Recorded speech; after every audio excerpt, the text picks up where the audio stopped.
Hello everyone and welcome back to the channel. It is, I can't believe it, the end of 2022 and it's December. So it is time for pickups. This is my monthly video game pickups for the month of December. Of course, being December, it's the holidays and so there's a lot of, stuff that I ended up getting. So, pretty excited to talk about it. Um, my focus was a little different this month. I actually got a lot more PS4 games than usual, but that's because, well, of course, working my new job, I have availability to buy recent PS4 games, and it's funny, a lot of those games are pretty cheap. So, less original Xbox and stuff like that, but still, I feel like I got some pretty cool games this month. So let's just go ahead and talk about the only Xbox title that I ended up getting. That is going to be Top Spin 2. Now, if you've watched the channel before, especially I think it was last PickUpz. Oh no, it's the one before. Um, quite quite enjoyed Top Spin, the original. But I've heard this one's not very good, and that's of course because of all 2K right there. But I got this one for free, so I really wasn't going to complain too much about it. But yeah, that's the only 360 game I ended up getting. So let's move on to much more exciting PlayStation 3 games, okay? So we got King of Fighters 13 for the PlayStation 3. Now, of course, I'm not very well versed in... Oh, that's my receipt. Of course, I am not very well versed in King of Fighters, and so I figured, why not give this game a shot? Yeah, so someone actually traded this in at work, and then I bought it. So yeah, I'm pretty excited about this. Obviously, I don't see Mr. Terry Bogard on here. I'm assuming he's in the game, but of course, his introduction into Smash Ultimate was my my entry point into the King of Fighters, and so. Yeah, I'm really excited to try this one out. It looks beautiful from what I've seen, so I'm definitely really looking forward to trying this one. And it's a PS3 game. I actually prefer playing fighting games on the PlayStation controller just because of the D-pad as well as the buttons and stuff like that. So I think I'll just have an easier time doing combos with that. But yeah, really looking forward to checking out the King of Fighters 13 on PS3. All right, now to get some boring ones out of the way. And of course, by boring, they're not that boring, but yeah. Okay. We have MLB The Show '07, of course. PS3 exclusive game. Wow, what is this? We've got a manual. Oh no, that's the wrong manual. That's funny. MLB The Show '07. Big manual. So if I'm not mistaken, this was the first MLB The Show game to release on PlayStation, of course, because, well, the PlayStation 3 came out in 2007, or excuse me, 2006, and so, of course, sports games are always a year ahead.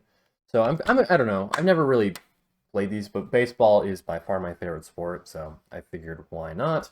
Plus, launch title. That was kind of a focus with right now is I want to get at least for every console I own, I would love to get every launch title out there. I just think that would be kind of cool. And then MLB The Show '09. So this, of course, came out in 2008. So I'm still missing MLB '08, but figured I'd get this. It was really cheap, literally for a cent. So figured why not. Plus, I'm a big fan of the old PlayStation 3 box art. I like the new one, but I don't know. There was something about this that was so cool back in the day. Still remember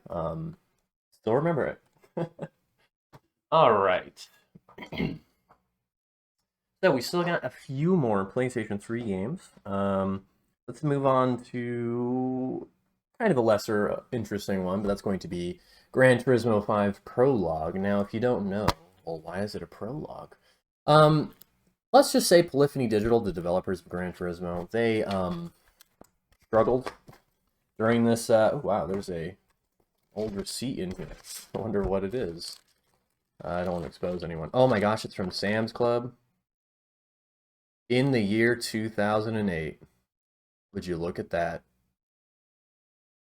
Damn. And they spent, oh, well, so they bought goat cheese, Gran Turismo, Snickers, and steak. Wow. Very cool. So Polyphony Digital was struggling at the time developing Gran Turismo 5. They were having a hard time with the PlayStation 3, but also it was their first game in HD. And so, yeah, this game, the Gran Turismo 5 had a really tough development, and so what they ended up doing was releasing kind of a, well, prologue for the game. It's I don't want to say it's like a demo, but it is very much like a demo, and it's exclusive, and I think it was within the launch window when this came out. And of course, I have Gran Turismo 5. I don't really know how like playable this one is comparatively. Like, why would you ever play this over Gran Turismo 5? But it's a neat little thing to have. And as a fan of PlayStation and Gran Turismo, I figured, why not, right? All right, moving on to one of my other PS3 pickups. We have another launch title, and that's going to be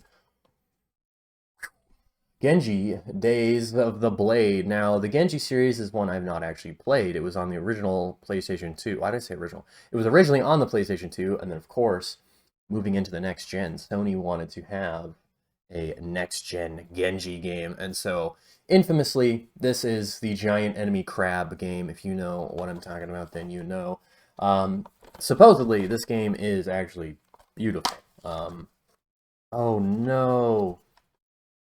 The wrong game. I'm gonna have to contact them about that. Damn.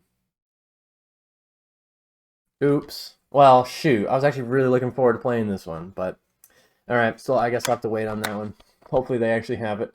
Yeah, so I'll have to contact them about that. I actually got this from Lukey Games. Their return policy is nothing short of great, so yeah. Unfortunately, don't actually have the game, but I got the case, so yeah, I'm looking forward to eventually trying that one out, I guess, right? All right, time for another one. So, of course, ever since I played, what was it, Dark Souls Remastered on the Switch, um, you know, I kind of fell in love with the Souls series, right? And so I thought, why not pick up the one that started it all, PS3 exclusive, Demon's Souls. Now, of course, I have the PS5 remake, so I figured it was nothing, you know, worth skipping out on having both, right? So, yeah, I mean, I loved what I played of Demon's Souls on the PS5, so I'm pretty sure it's going to be a good time on the PS3. I'm really interested too because a lot of people complained about like the art design changing and stuff like that. So definitely gonna have to check it out and kind of see what I think. But I don't know. I'm excited to see. I mean, this is technically still a PlayStation exclusive, and it's only on 2 PlayStations, and yeah, I don't know. So definitely worth picking up and excited to have this. I got this for a really good price on eBay, so pretty happy about that. And you know, it was actually published by Atlas in the States. This was before Bandai came along and ended up publishing the From Software games in the United States. So yeah, pretty excited about that. All right, let's move on to some Wii U games. You're gonna laugh, but I got 2 Wii U games this month. Well, one of them, of course, is a replacement.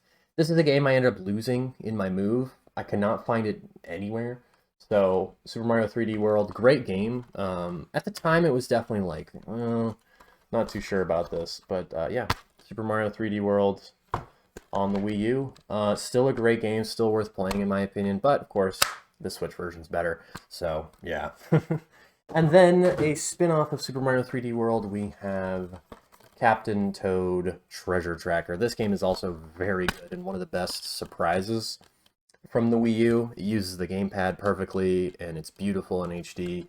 And yeah, it's a good time. And it actually, of course, has a Switch version, which I also have. So I almost own every version of Captain Toad. I don't have it on 3DS though. Maybe I should get it on 3DS, but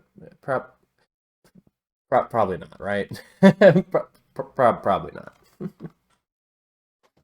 All right, moving on to the PlayStation 4, okay?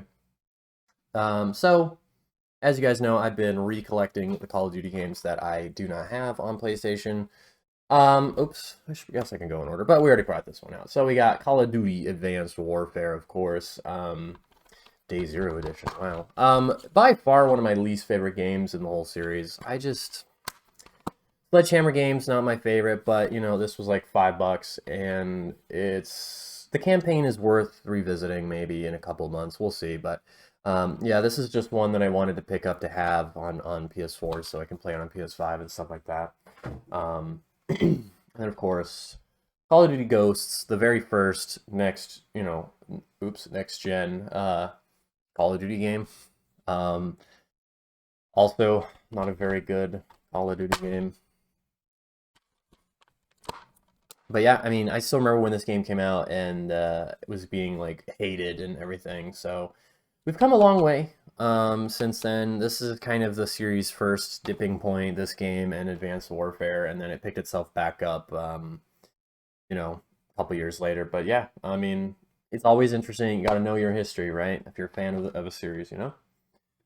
Speaking of being a fan of a series, this is a game I've never had a physical version of, but I've played before. I've talked about it and almost ranked it on the channel. I did not include it in my ranking video, but that's going to be Resident Evil Revelations 2 with this really horrible sticker that I gotta get rid of. But yeah, Revelations 2, very great game. I love it more than Revelations 1 because, of course, Claire Redfield, my favorite character in Resident Evil, did such a good job with her character in this. And so, of course, because the Revelation games were episodic, this includes all content that you'd want. So pretty excited to revisit this game, and maybe, just maybe, since I've played Village now, I will redo my ranking before Resident Evil 4 comes out, but we'll see. We'll see. All right, another super exciting game that I'm pretty stoked about. Deadpool. Yep.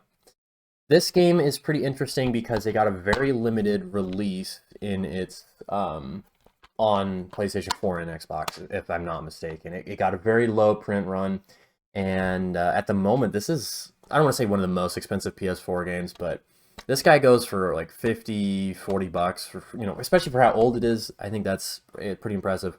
So I ended up, of course, spending like 36 on it, but this is a hilarious game. I've played it back on the 360, and this is one I'm really glad to own, especially as a comic book fan and stuff like that. So, really funny game, really fun game, and yeah, I mean, I'm really happy to have it because this is one I've actually been looking for a long time. And when I saw we had it at my job at GameStop, I was like, well, shit, gotta get that.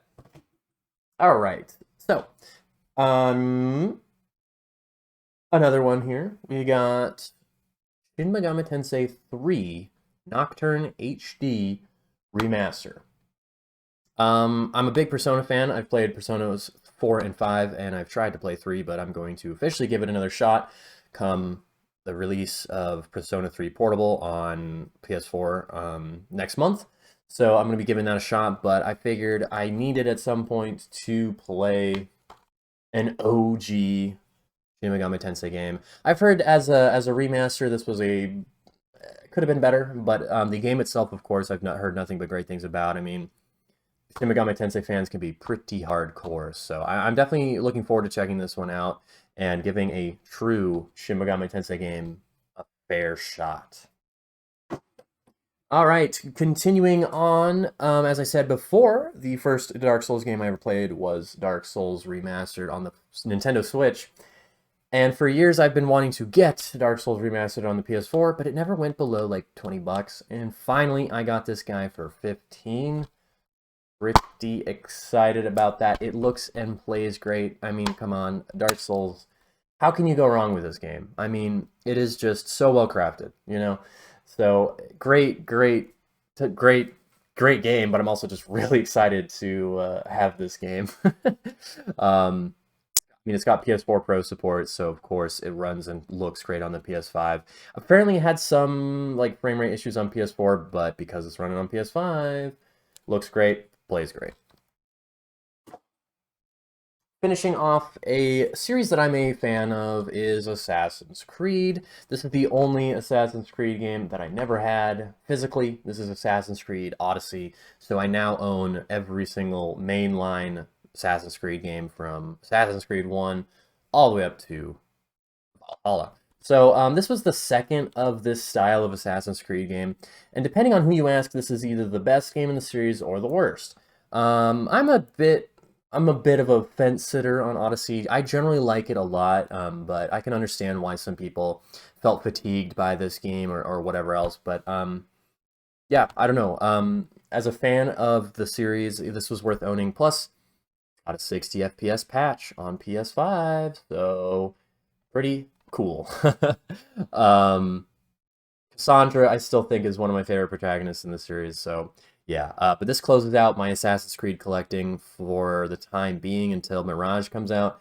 We'll see. I mean, I have doubts about that game, but we'll see how it goes. I mean, can't be too bad, right? All right, here is another one I got for pretty cheap, Just Cause 3. I don't got too much to say about this one. I love Just Cause 1, or excuse me, Just Cause 2. Just Cause 2, I think, is one of the best games of all time, and this game itself is all right. It's probably better than Just Cause 2, but there's something about it that the story and the missions weren't quite as good to me, but worth owning because I'm going to have the digital version of this, but it had really rough performance on PlayStation 4 and Xbox One. So for it running through backwards compatibility, of course, you're going to have a better time on PS5. And yes, I can confirm this thing does run better and it does not dip below 30 pretty much ever. So well worth owning. Pretty excited to revisit this game, maybe give it another shot and see kind of what's up with Rico and stuff like that. But 4, I have to admit, I've not played 4. I played a little bit of it. I think I have it on Xbox, and I think I even have it on PS4. I don't know. It never felt like... Because I remember it was like this big deal that we were getting Just Cause 3 because it had been such a while, such a you know, a wait to get this game. And then like a year later they came out with 4 and I don't know, you kind of already felt that like exhaustion and fatigue. But yeah, great game. Just you know, I mean, I'm a bit sour on this one. It has a lot of DLC too, so I don't know. It's a good time and it's pure video game fun, you know. All right, moving on to PS5. Closing out Call of Duty. We got Call of Duty Vanguard. Now you're probably like, wait, Scott, I thought you had Call of Duty Vanguard. I did, but I sold it in like August of this year, maybe a little bit before that. We were talking about Call of Duty Ghosts being one of the worst games in the series. Unfortunately, I think it's probably this one. As you can see, I've not even opened it. I got this for $5 on PS5. $5. But as a collector and someone that hates myself, thought, you know, why not? I'll probably want to revisit the campaign in a couple years, right? All right, let's talk about some good games. This is one I've been really excited about. Kena Bridge of Spirits Deluxe Edition. Wow, would you look at that? I mean, come on. You know, this was a pretty big deal game when the PS5 was being announced. And it looked cute and it looked awesome. And I'm really excited to finally give it a shot. I mean, I've not played it yet because I keep dropping it. But yeah, I mean, I'm really looking forward to giving this game a shot. It's super cute, and I mean, come on. Just look at them. Just look. They're so cute. I don't even know what they are, but they're so cute. And this thing even comes with stickers of them. I mean, what more could you ask for, right? Stickers. They're so cute. They're so cute. And even though this was a pre-owned copy, ended up you know, having the digital code work, so that was pretty cool. All right, we're running low on games here, so let's get the last two out of the way, eh? Grand Theft Auto 5, PS5. Yeah. So of course I already played this.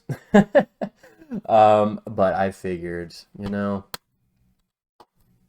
it's one of my favorite games of all time. I gotta have a physical version of the next gen version or the current gen version. And funnily enough, this just got a patch that added ray trace reflections to it on PS5 and Series X.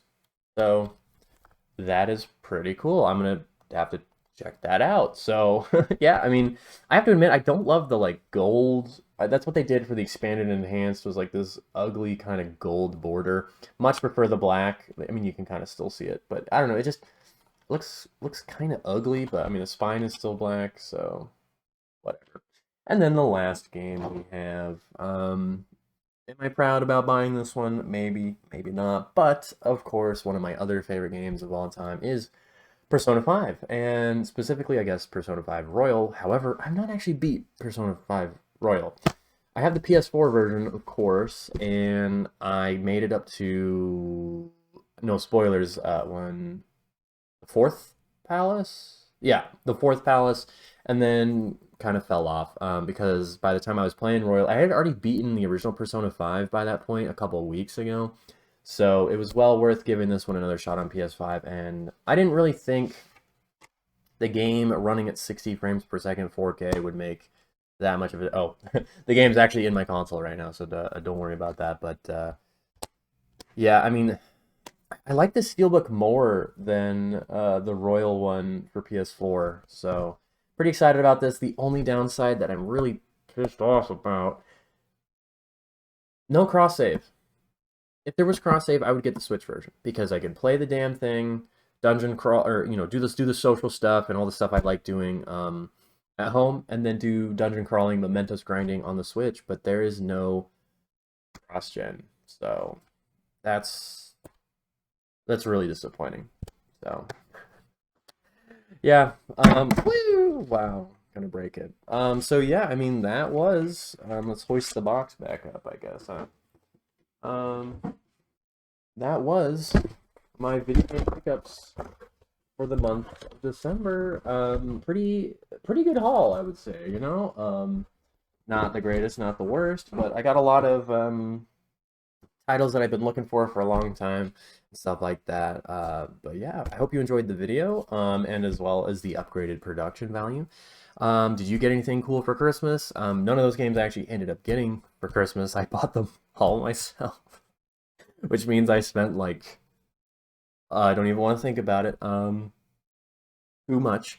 I'm a little disappointed about Genji Days of the Blade, but I'll get that fixed. And yeah, I mean, like I said, Luki Games has a great customer service and stuff like that. But yeah, let me know if you got anything cool, and if you did, what was your favorite game you got this month? And are you excited for the new year? Do you have any goals for your collecting over the next year? I think for myself, launch titles is a thing I'm really focusing on. So I want to knock some of those out. I'm really close with the original Xbox as well as even the PS3, actually. I just need to pick up a few more sports titles for it. But yeah, thank you so much for watching. And as always, have a good one. And of course, a happy new year.